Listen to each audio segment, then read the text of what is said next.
و این غزل رو من از حافظ انتخاب کردم.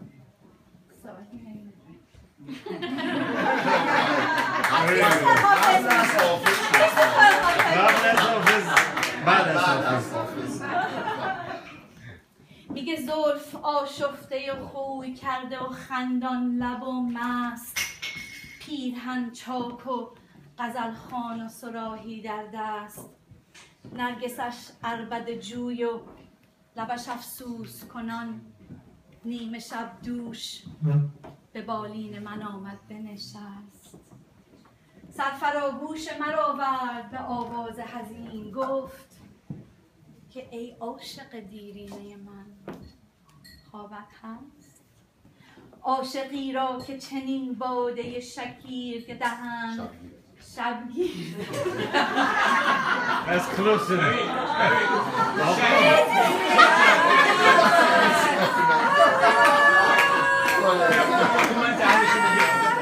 پس بعدش باید به جای من برقصی. نه خود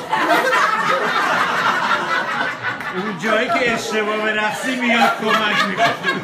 ببین از این به بعد دیگه هیچ اشتباه، از این به بعد دیگه هیچ اشتباه نیست.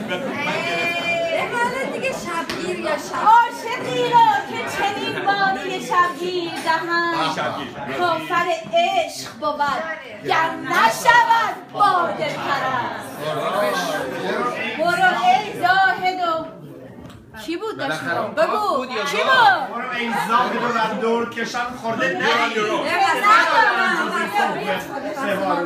علم هر شو ریخت به پیمانه ما نوشیدی، اگر از خمر بهشت است اگر از باده. We want a duo. خنده جام و جام می زلف گرهگیر نگاه، خنده جام می و زلف گرهگیر نگاه.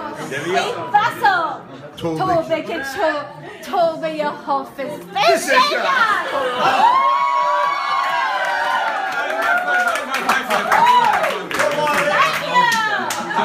Thank you. بنده امشب ساقی توبه شکنم. alright